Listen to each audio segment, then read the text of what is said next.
You know, when they said Pokemon with guns, they weren't kidding. I just never thought there would be so many of them. It's almost like these Pokemon got here with a confused ray and ended up with a gun in their hands. Let's help them.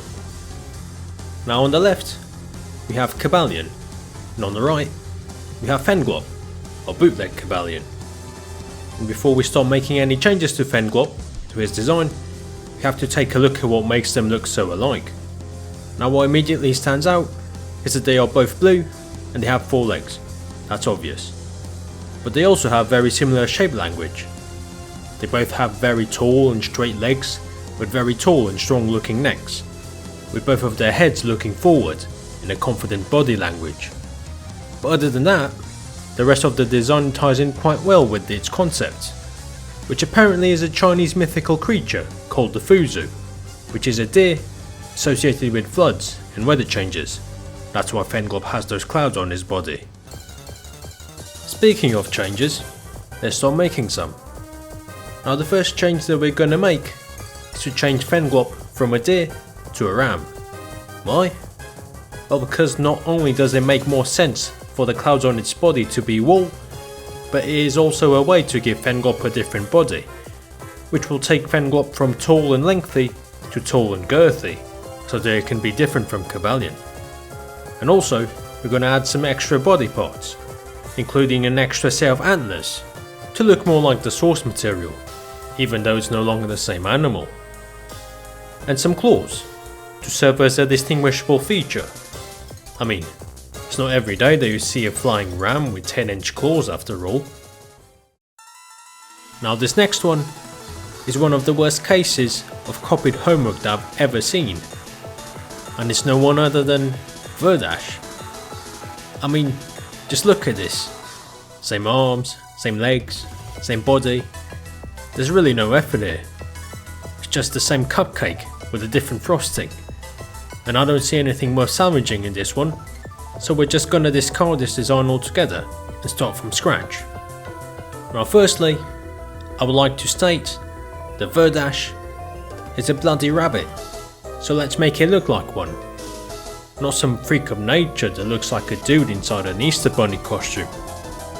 Now I get the Cinderate is based on a football player, so he gets a pass, but Verdash, no way.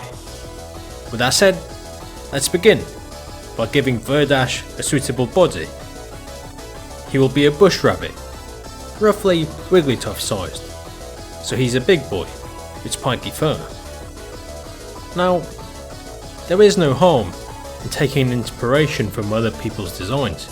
After all, a good artist steals without making it obvious. So let's do exactly that. This is how I think Pocket Pair could have done it better. Now one of Cinderace's main features is that the soles of his feet catch fire, right?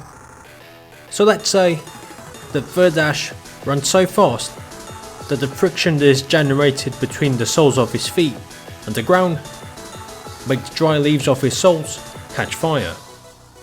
And bam! Just like that, we have turned Verdash into a grass fire type, while stealing an idea from Pokemon. I mean, the design could use a bit more work, I guess, but the overall concept is a bit more original, I would say. Great, now we have a new rabbit pal, but we're gonna need a new predator for it, and it will be no one other than Direhowl. Now at first glance, Direhowl and Lycanroc look very similar, but when you take a closer look, not really. I mean, Direhowl's face is a bit more chunkier than Lycanroc's, the eyes are different sizes, Lycanroc's eyes are bigger than Direhowl's, even the ears are pointed in different directions. Lycanroc's ears are pointed upwards, while Direhowl's are pointed slightly sideways. The furs are shaped differently, and also the tails, not to mention that Lycanroc has literal stones sticking out of his fur. The only thing that you could argue that looks the same is probably the legs. They have similar measurements, but other than that, even the claws are different.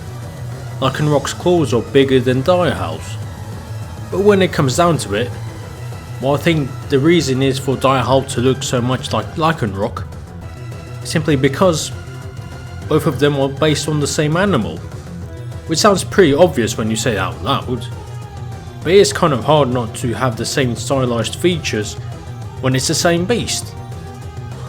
There are certain elements that you can't change, because it's what makes a wolf, like the pointy nose and the pointy ears, the jagged fur. Now what I think that Direhowl needs to look drastically different from Lycanroc is a very distinguishable feature, and that's why I decided to do something controversial to it. We are putting Direhowl through a Kurapika arc. Now, why the chains? Well, because in Direhowl's Paldeck entry, it states that Direhowl once hunted alongside humans, but that bond faded long ago. And so to reflect that, Direhowl would forge these chains so that they could stay behind lock and key from humans, quite literally. Now, you might be wondering, how did these chains appear in the first place?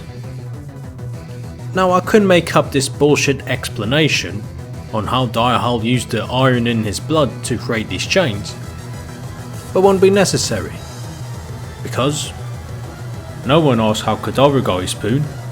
For all we know, he might be the Bonnie and Clyde of cutlery theft. Hell, even Primeape and Tinkerton have bling. So why not Direhowl? What do you think? Comment down below and subscribe for more.